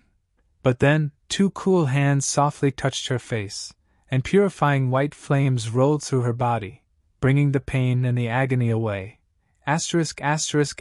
Sunny was entangled with the Lord, the abomination's hand trapped between his arm and his body. The golem didn't seem to care about it that much, however. Instead, it raised his other fist and prepared to deliver the final blow. Before he had the chance to do so, however, Sunny's empty hand shot forward. Grabbing the shining piece of crimson coral with his fingers, he strained for a fraction of a second, and then tore it from the creature's forehead. The polished gem came out of the coral flesh of the terrible creature, dragging countless red threads with it. Sunny pulled as hard as he could and then twisted his hand, forcing the red strings to snap. Something cracked inside the menacing lord's body, and he suddenly staggered. Without wasting this opportunity, Sunny released the golem's hand, raised the midnight shard high above his head, and then delivered a devastating downward slash.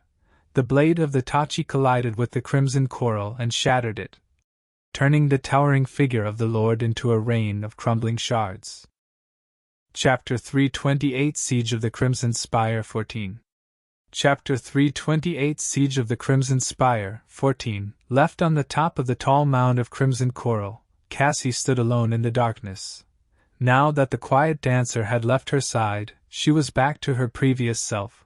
Lost, weak, frightened, utterly helpless. The oppressive nothingness surrounded her from all sides. But that nothingness was full of sound. It swelled with the deafening cacophony of the nightmare horde's onslaught. Cassie heard howls, growling, inhuman screams, shrieks, and the scraping of chitin. She heard the clangor of steel and the sound of flesh being ripped apart. She also heard countless human voices calling out to any kind of deity that could save them. Full of fury, agony, bravery, fear, resolve, sorrow, strength, helplessness, hope, faith, despair, disbelief, she heard them dying. Standing above it all, Cassie shivered. She wanted to press her hands against her ears, but didn't. Her terrible vision was coming true, and she was back to being lost in the darkness.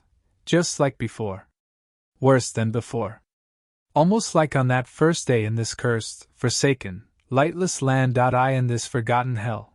Back then, she had found herself stranded on a similar mound of coral. Only what surrounded her was the dark sea and not a horde of nightmare creatures. But Cassie didn't know that. She didn't know where she was, and what was hiding in the boundless darkness. She only knew that she was alone and helpless, that she was going to die in that lonesome, cold nothingness. She had given up. Sitting down on the hard coral, she hugged her knees and tried not to cry. Abandoned and forgotten, she waited for death. But instead of death, a cold and indifferent voice came out of the darkness. "What are you doing?"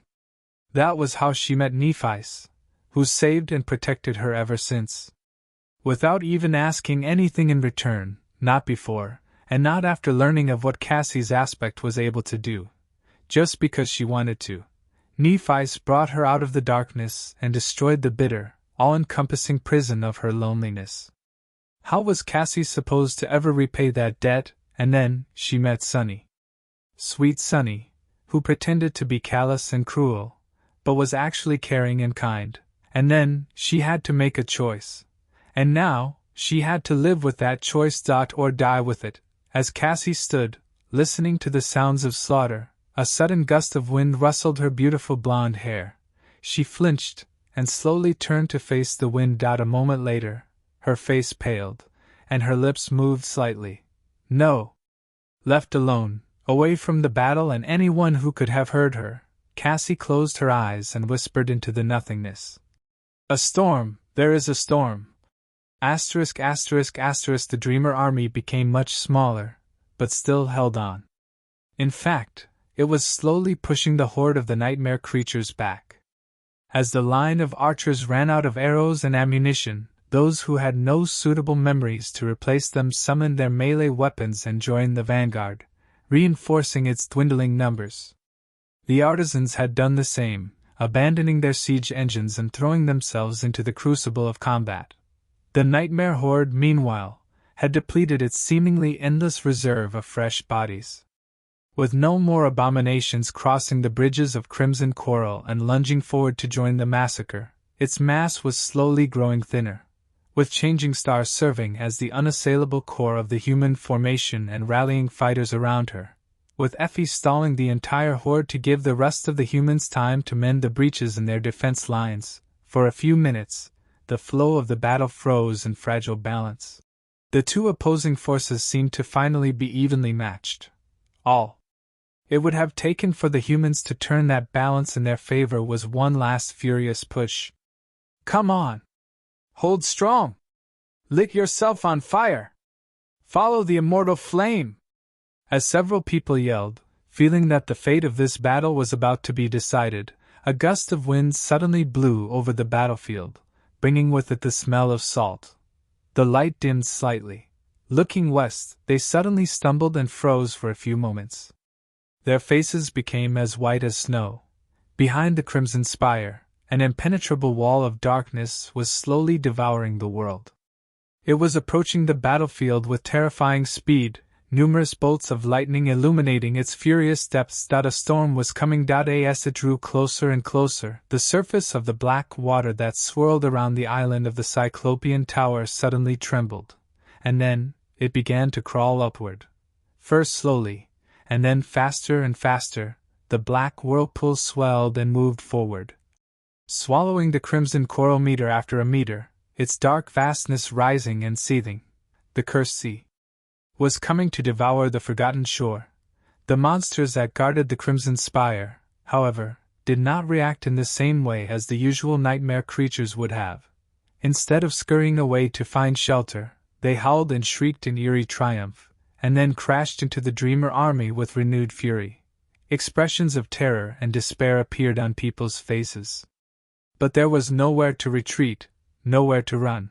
All they could do was stand and fight, even when the ground beneath their feet became slippery and slick, covered by a thin film of black water, even when the water continued rising. You have slain and awakened, your shadow. You have received a spitting as soon as the remains of the Lord crumbled to the ground. Sunny dashed toward the remaining 6 golems to reinforce the heavily damaged saint. He didn't listen to the spell, picking up only one piece of information from her words. The coral golems were of the awakened rank. Made sense. Just as a fallen tyrant was not supposed to be able to create minions of the same rank, a fallen terror was most likely not capable of such feat either. Previously, the coral constructs were fast and powerful enough to make Sunny think that they were fallen creatures. But it was just the effect of the profane gem burning in the Lord's forehead. Just like the Dawn Shard was able to elevate awakened memories to the boundary of the ascended rank, so had the Lord enhanced his fellow abominations, bringing their power close to that of the fallen. But now that he was destroyed, the augmentation disappeared with him. Sunny was confident in his ability to finish off 6 awakened nightmare creatures. For the most part, as he ran, a strong gust of wind suddenly hit him in the back, almost making Sunny stumble. What the hell? Throwing a glance over his shoulders, he stared at the skies, his eyes widening. An endless wall of darkness crashed into the crimson spire and swallowed it, painting the whole world black. Stunned, Sunny gritted his teeth and turned away from it, a cold feeling of dread permeating his entire body. Curse it all! Chapter 329 Siege of the Crimson Spire 15. Chapter 329 Siege of the Crimson Spire 15. In front of him, Saint was barely holding on to life. Her armor was broken and painted red by the crimson dust that flowed from a dozen terrible wounds. The visor of the helmet was shattered, together with the side of her face. One of her ruby eyes was missing, replaced by a jagged black hole. As he ran, a vicious blow of the knight's sword got past the shadow's defense and bit into her shield arm, severing it at the elbow. Saint staggered and awkwardly lashed out with her sword. Then, she took a step back and fell heavily to one knee. The menacing figures of the golems towered above her, approaching to deliver the final blow. The war hammer of the builder rose, ready to fall down like a herald of destruction. The spear of the hunter flew forward like a hungry predator. The shadow slightly tilted her head and faced her death. Her eerily beautiful alabaster face was calm and indifferent. The weapons of the profane constructs reflected in her one remaining eye, growing larger and larger as they drew closer. But in the end, all they managed to pierce was emptiness. The wounded saint dissipated into shadows, summoned back into the nurturing black flames of Sunny's core at the last second. In the next moment, a wall of darkness swallowed the empty space in front of the crimson spire, bringing with it pelting rain and hurricane winds. The storm was now upon them. The 6 golems lingered for a few seconds, staring into the raging expanse of the terrifying tempest. They were submerged into its darkness, with only a rare flash of lightning illuminating the world. The wall of rain was so thick that it was almost impossible to see anything through it. Suddenly, they discerned a hint of a movement to their left and swiftly turned, ready to attack the enemy. However, there was no one there. A moment later, though, one of them suddenly shuddered, and then crumbled to the ground, its head flying off into the darkness. The flash of the blade that had decapitated it was so swift and unexpected that none of them had time to react. It also came from the wrong direction. The golems spun and raised their weapons, but instead of an enemy, all they saw was a heavy kunai appearing from the wall of darkness and hitting one of them in the neck. The blow was powerful enough to make the golem stagger, but not that dangerous. The wounded abomination simply raised its hand and tore the dagger out of its coral flesh. As it did, however, the figure of the slayer that stood behind the rest of the golems suddenly fell to her knees. A moment later, her head slowly slid from her neck and tumbled down, revealing a perfect, smooth cut. Sunny, who hid in the darkness, bared his teeth in a vicious grin. "This is my domain, wretches. You are my guests now, too dead for to go." Realizing that their enemy was capable of hiding in the shadows and seeing in the dark, the golems changed their tactic. The knight, the stranger, and the hunter shifted to stand in a circle, protecting the priestess with their bodies. The priestess, meanwhile, raised her hands to the skies. In the next moment, a blinding light shot into every direction from her open palms, revealing Sunny, who had been just a few meters away from them and preparing to launch another attack. Damnation! On the bloody battlefield, the remains of the Dreamer army were besieged from all sides. They continued to fight with doomed determination, abandoning all fear and doubt. Even though the black water was already high enough to reach their knees, the humans continued to resist the horde of the frenzied nightmare creatures, slaying 3 for every one of them killed by the terrifying abominations. Illuminating by the radiant light of changing star, not one of them tried to run. Instead, they stalwartly stood their ground and fought. Some were smiling, and some were even singing. As more and more of them fell, forever disappearing under the cold surface of the cursed sea, the black water kept rising, High in the skies above the battlefield, Kai and the Quiet Dancer were flying through the nets of lightning, dodging the attacks of 3 relentless spire messengers. The terrible monsters were infinitely faster and more powerful than the 2 of them, but had to rely on their wings to propel their massive bodies through the air. Both Kai and his graceful defender flew thanks to magical abilities, and as such, could maneuver better than the winged abominations. This was the only reason why they were still alive. As Kai dodged and evaded the onslaught of deadly attacks, he pelted the messengers with precise shots of his bow. However, none were as lucky as his first one. The black arrow bit into the flesh of the powerful monsters again and again, drinking their blood, but all that achieved was slowing them down a bit. But he didn't care. He never hoped to defeat the harrowing heralds of the spire, to begin with. He just wanted to keep them away from the people fighting on the ground, for as long as he could. Flying through the storm, struggling against the crushing pressure of the wind and dodging bolts of lightning, Kai gritted his teeth and kept doing just that. Not pausing even for a second after his position was revealed, Sunny lunged forward and delivered a swift thrust, aiming at the closest golem, the knight. The creature moved, deflecting the blade of the midnight shard with a choral parody of the noble weapon.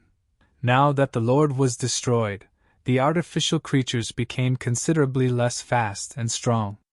They were no better than carapace scavengers, or maybe centurions, barely more powerful than Sunny himself, thanks to the shadow. However, they were just monsters, while he was something much more deadly. A kid from the outskirts who spent a whole year fighting for his life in the depths of hell. He had the skill, the clarity, and the murderous will of a human, allowing the midnight shard to slide along the blade of his enemy's sword. Sunny made a step forward and raised his hands. The Tachi changed its angle and then easily moved past the knight's defenses, piercing his neck. One twist, and it flew out of the golem's flesh, disintegrating half of his neck in the process. Continuing the motion, Sunny slammed his fist and the hilt of the midnight shard into the golem's face with enough force to break the remaining half. You have slain. Using the grounded footwork that he had learned in the countless spars with the Shadow Saint, he quickly repositioned himself and blocked the attack of the hunter's spear. The stranger was still trying to move past the priestess to join the fight. Sunny had planned to use this to his advantage from the start. Before his current opponent could react, Sunny delivered a deadly counterattack, cutting off one of his arms. A moment later, he pulled the Tachi back, thrust it forward, piercing the hunter through the chest, and then pulled it up, cutting the cursed creature apart. You have slain and awakened. The priestess lunged forward, wishing to rip him apart with her bare hands, but was suddenly pulled back by the invisible string that had wrapped itself around her neck at some point in the fight. That was all the time Sunny required. As pieces of coral fell to the ground, the spell spoke once again. Frowny face you have. With the priestess dead, the stranger was left in the darkness once again. He hesitated and raised his shield, looking at the spot where the enemy had been just a second ago and listening to the sound of water through the roaring storm. However, in the next second, something rustled behind him. The stranger spun and delivered a wide horizontal slash with his sword, but then paused, staring down. His sword hand was gone, cut cleanly at the wrist. Then, something flushed through the rain and streaked across his body. The golem staggered, and then fell down, crumbling into halves as it fell. Breathing heavily, Sunny lowered the midnight shard and looked at the 6 piles of crimson coral that were disappearing beneath the black water in front of him. Then he spat. Who told you that you can hurt my shadow, bastards? Turning around, he saw a bolt of lightning hit the gargantuan gates of the Crimson Spire. Arcs of electricity danced on its stone surface and then dissipated, leaving a ghostly afterglow in their wake. Only the shapes of the 7 stars continued to shine, as though full of energy. Clutching his burning chest, Sunny looked at the black water that was already up to his knees and headed toward the spire. Chapter 330 Siege of the Crimson Spire 16. Chapter 330 Siege of the Crimson Spire 16. As the Dreamer army was drowning in the rising waters of the Cursed Sea and the insatiable tide of monsters, Sunny approached the Crimson Tower. Far away from the rest of them, completely alone, submerged in roaring darkness. He struggled against the seething mass of black waves and the hurricane winds to cross the last few meters that separated him from the shining star sigil engraved into its gates. Finally, his hand touched the cold surface of the ancient stone.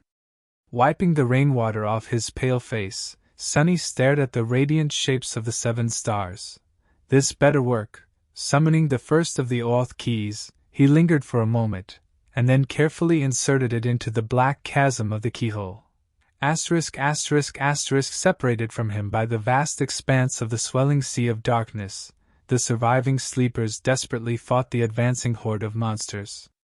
The black water had already reached their waists, making it hard to move. The army was trying to retreat up the slope of the Crimson Coral, but the pursuing sea was much faster than them. Changing Star was still slaying one monster after another, her radiance only growing brighter in the tenebrous hell of the furious storm. Raindrops were evaporating as they touched her brilliant skin, its incandescence making even arching bolts of lightning seem pale and bleak. Suddenly, an almost imperceptible ripple ran across the surface of the black water. A gust of cold wind blew over the forgotten shore, sending a shiver running through the hearts of countless creatures. Moving on to the next star, Sunny summoned the second key and put it into the lock. Nothing terrible happened, so he struggled through the water to reach the third one. Terrible? What would that even look like? What can be more terrible than my current situation? As if to answer his question, somewhere behind him, a black tentacle suddenly rose out of the seething waves and blindly whipped through the air. Crashing into a mount of coral, it easily shattered it. A rain of debris fell into the water. Just a moment later, countless others followed the first one. Noticing this new development through the eyes of his shadow, Sunny cursed. Me and my big damn mouth. Luckily, the tentacles were some distance away, somewhere near the remains of the 7 golems he had slain. But as the sea rose, they started slowly moving in his direction. Hurriedly inserting the third key, Sunny dashed to the 4th star. Another Oath key slid into its lock. The water was now even higher, forcing him to struggle against its weight. A strong gust of wind hit Sunny in the back, almost causing him to crash headfirst into the stone gates. As he put the 5th key into the keyhole, the tentacles were already alarmingly close. Curse it all! Sunny inserted the 6th Oath key into the lock and dove into the black water, swimming toward the last one. Just a few moments before the mass of twisting tentacles descended on him, he found the last shining star and drove the 7th key into its center. Suddenly, the world shuddered. The whole forgotten shore trembled. Out on the battlefield, the surviving humans froze for a second. Startled by the sudden change that rippled through the world, the furious onslaught of the wind died down. The torrential flood of rain stopped. The continuous, deafening roar of the thunderstrikes grew quiet. The terrible storm seemed to have ended as suddenly as it had appeared, dissipating into nothingness like a fragile mirage. Even the nightmare creatures attacking them stumbled and paused for a moment, staring at the sky. And then, the dark veil of clouds was broken by a blindingly bright ray of sunlight. As soon as it happened, the restless black water stopped rising, and then flowed in reverse. The cursed sea was retreating.